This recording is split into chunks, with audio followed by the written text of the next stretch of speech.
Astrônomos estimam que o diâmetro do universo observável passa de 90 bilhões de anos-luz.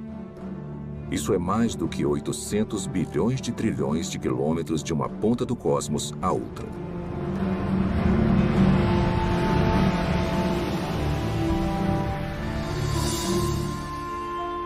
O universo contém pelo menos 170 bilhões de galáxias. Com tantas estrelas e planetas que superam em número a quantidade de grãos de areia em todas as praias do mundo.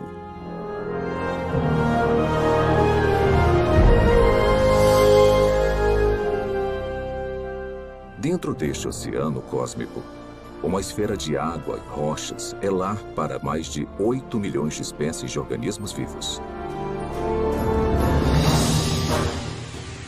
Esta realidade inspirou inúmeras especulações, incontáveis teorias e uma pergunta muito intrigante.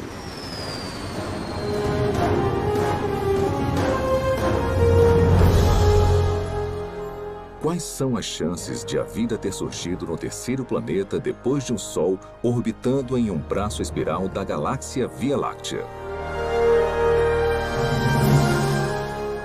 Foi simplesmente um golpe de sorte? Ou haveriam mais aspectos envolvidos além do acaso e das interações aleatórias entre matéria e energia?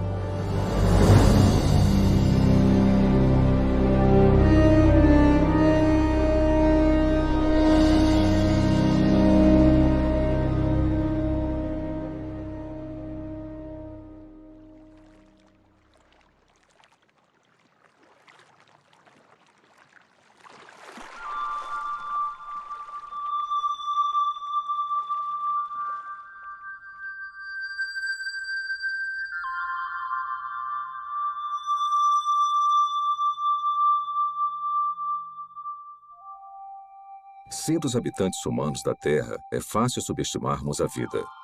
Na verdade, somos mimados por uma abundância.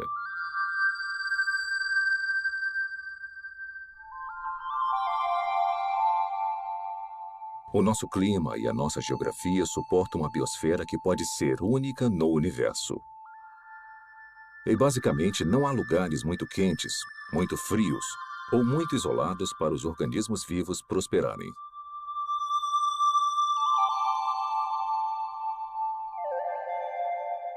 Dentre essa diversidade espetacular, talvez o maior desafio já encarado pela ciência ecoe de todo inseto, sequoia e baleia.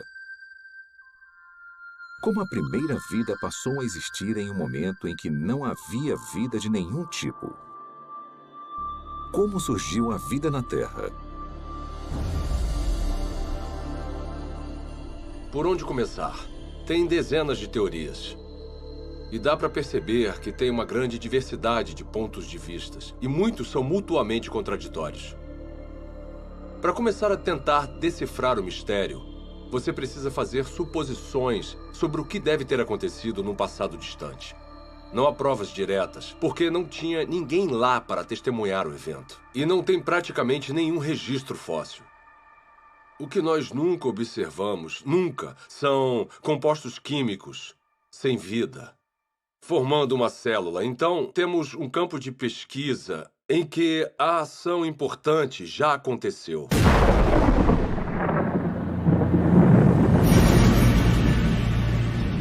A história primordial da Terra é, de fato, uma narrativa incompleta.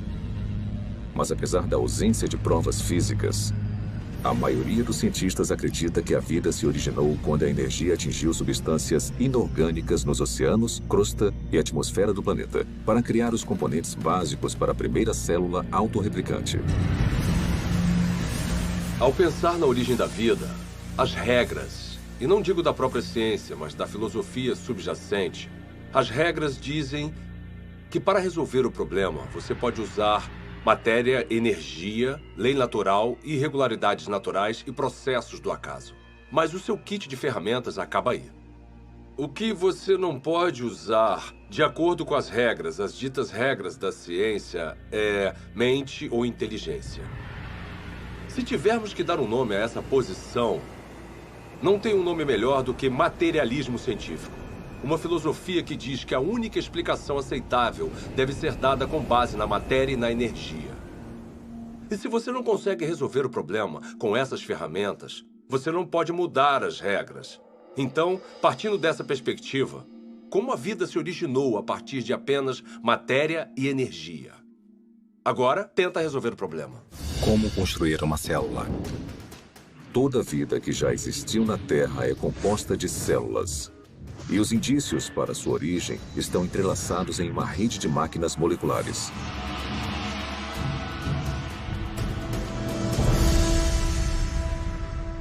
Dentro de uma célula eucarótica moderna, mecanismos biológicos complexos fazem o seu trabalho enquanto estão suspensos em líquido. Não há vida nessas máquinas, mas juntas elas permitem crescimento, movimento, metabolismo e reprodução. As funções vitais da vida.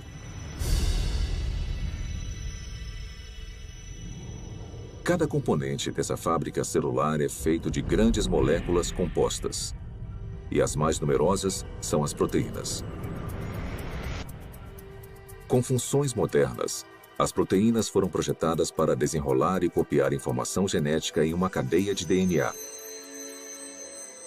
Desencadear reações químicas com formatos encaixáveis. Controlar a passagem de eletrólitos e nutrientes pela membrana celular. Tipo de proteína, cinesina. E carregar recipientes cheios de carga por andaimes, também feitos de proteína, que se montam sozinhos e vão até os lugares necessários da célula. Ampliado 500.000 vezes, um glóbulo vermelho contém 280 milhões de proteínas hemoglobinas, cada uma com a função de carregar oxigênio. Isolando uma delas, descobrimos que cada proteína é feita de centenas de moléculas menores chamadas aminoácidos. São encontrados 20 tipos diferentes de aminoácidos em organismos vivos. A estrutura química distinta de cada molécula permite a formação de mais de 100.000 tipos diferentes de proteínas. A construção começa quando aminoácidos selecionados são organizados em uma cadeia. É um processo que costuma ser comparado à organização de letras do alfabeto em palavras e frases com significado. Se esses componentes tiverem a sequência correta, a cadeia se dobra em uma proteína pronta para cumprir a sua função dentro da célula.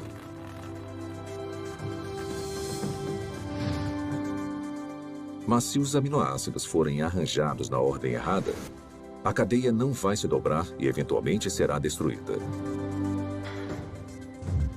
A célula viva mais simples contém pelo menos 300 tipos diferentes de proteínas e o mecanismo biológico necessário para crescer, se reproduzir, converter energia, guardar e processar informação genética e proteger os seus conteúdos do mundo externo. Componentes e funções similares também seriam necessários na primeira célula viva.